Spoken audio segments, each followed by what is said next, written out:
Well, now Russia is warning Israel to not even consider attacking Iranian nuclear facilities. But in the meantime, Israeli plans are leaking out through the National Geospatial Intelligence Agency here in the USA. So somebody here is not happy with Israel's plan of attack. So let's get into it like we always do. So over here at End Time Headlines, Russia is warning Israel to not even consider striking Iranian nuclear facilities, according to state news agency TASS. He was quoting Deputy Foreign Minister Sergei Rybkov. He said, after Iran's missile attack on Israel on October 1st, there's been speculation that Israel could strike Iran's nuclear facilities, as it has long threatened to do. And they said that we have repeatedly warned and continue to warn to caution Israel, even against hypothetically considering the possibility of a strike on the nuclear facilities and nuclear infrastructure. This would be a catastrophic development and a complete negation of all existing principles in the area of ensuring nuclear safety. It was not clear in what form Moscow had conveyed such a message to Israel. Well, if it's out in the open press, I imagine they got the message. Nonetheless, I'm sure that they sent some type of diplomatic cable. But in the meantime, we have this top secret security breach from the National Geospatial Intelligence Agency about the Israeli attack on Iran. So here it is. It's all getting leaked out now. So a stunning leak of a classified top secret document has taken place from the National Geospatial Intelligence Agency, the NGIA. Now, this document is only 72 hours old. And it deals with Israel's attack plans against Iran. So Hal said he reviewed this document and he sought legal counsel before reporting further. And so he went ahead and reported on this because he did get this eventually cleared by his attorney. So a top secret document from the NGIA dated the 15th and 16th of October details Israel's preparations for a massive operation in Iran. According to the report, the United States has seen ALBM, air-launched ballistic missiles such as Golden Horizon, at least 16 missiles, and Rock, at least 40 missiles, at Hastrom Air Base since October 8th. From October 15th to October 16th, the Israeli Air Force received several air-to-surface missiles, ASMs, at Ramo David and Ramon air bases, indicating an imminent attack. In addition, the Israeli Air Force conducted a large force employment exercise on October 15th to practice air-to-air refueling and combat search and rescue operations with a large number of aircraft, including at least 3 KC-707 tankers and AWAC G-550 Gulfstream. This classified report originates from the National Geospatial Intelligence Agency, which is part of the U.S. Department of Defense. So, according to the Israeli energy minister, all options on Iran response are on the table, including striking the nuclear facilities, which, like I just showed you, Russia has warned them explicitly not to do. And of course, the Israeli Air Force believes it can deliver a significant blow that would seriously harm Iranian regime capabilities. And number 2, the Israeli attack is expected to trigger an Iranian response, which of course will be followed by another Israeli strike. So as you can see, it's just going to go tit for tat until it engulfs the whole world eventually. And this is why I say both the Ukrainian war and this war could spiral out of control at the same time, essentially, because you have Zelensky running around talking about nuclear weapons and grandstanding about that. But anyway, that's a different video. So his attorney advised him he's able to publish these documents because he didn't solicit them, and the documents were already released into the public.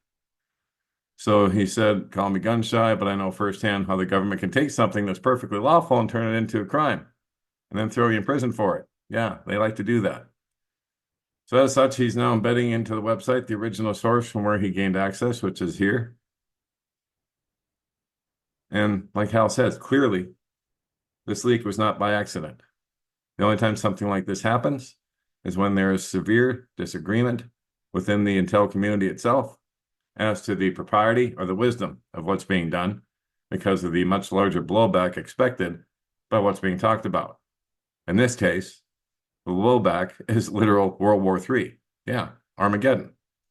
Clearly, the Israeli attack is much larger than anyone let on previously. And the fact that they're already planning for an Iranian response means they know the attack will be severe, but they're going to do it anyway. They have to, guys.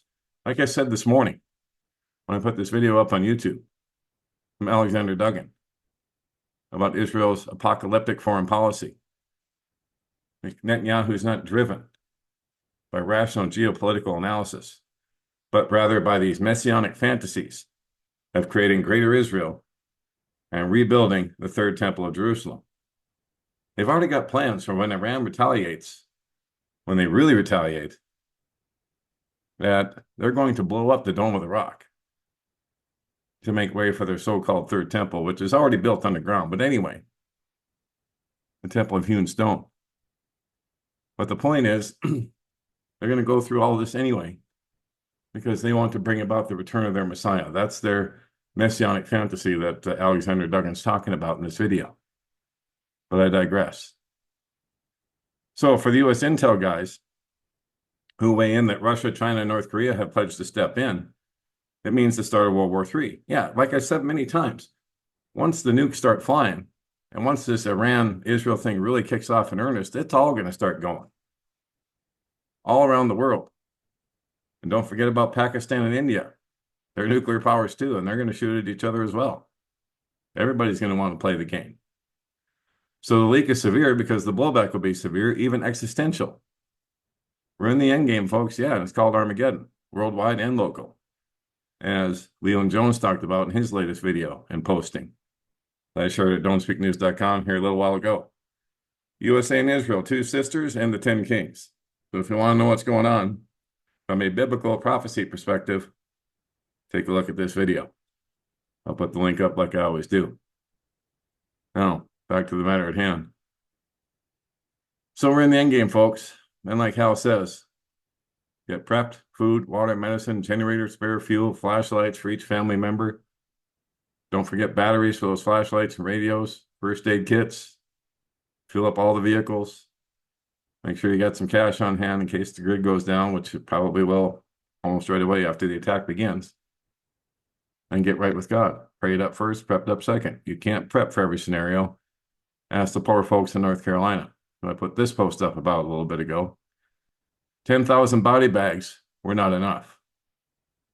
So like I said here, please don't forget about all these folks who are still suffering in North Carolina, Tennessee, and other places in the American Southeast, Florida, of course, Georgia. And there's going to be many who are essentially homeless going into this winter. So keep them in the prayers and help if you're able to do so. But above all, don't forget to pray for one another. Things are going to get much worse for all of us moving forward. And here's a story from one of the locals from a relief organization there that's on the ground. She's a dispatcher for them. And she can tell you firsthand, and she does tell you firsthand in this video, that they've already given out 10,000 body bags, and there's been a request for more. So they're anticipating that they'll go through all of those, and they'll need more, so they're requesting them now. So please don't forget about these folks. I also put the Rumble link up to where I found this video originally. But let's not forget about them as all these other things continue to go on. Let's not forget about our neighbors who need our helping hand very much in these times. So there you go, guys. Lots for you to look at today. And there's a lot for me to look at today. I'll do the best that I possibly can. But it's not easy, I'll tell you that much. There's so much going on all at once. So please don't forget about our Telegram account, where I put a lot of stuff I just don't get time to report on anywhere else. Just because there's so much of it, like I said. So all kinds of things here, a lot of news that we can't speak about anywhere else as well as here on the website, don'tspeaknews.com. And that will be it for now. I'll keep my eyes on things as always, but I've got some things I have to attend to here at home as well, so I probably won't be back on today. But I will be keeping my eyes on it, and I will put things on Telegram as they come up. But if something huge comes up, obviously I'll be back on the air. And that's it for now. God bless, take care. Johnny Storm, Don't Speak News.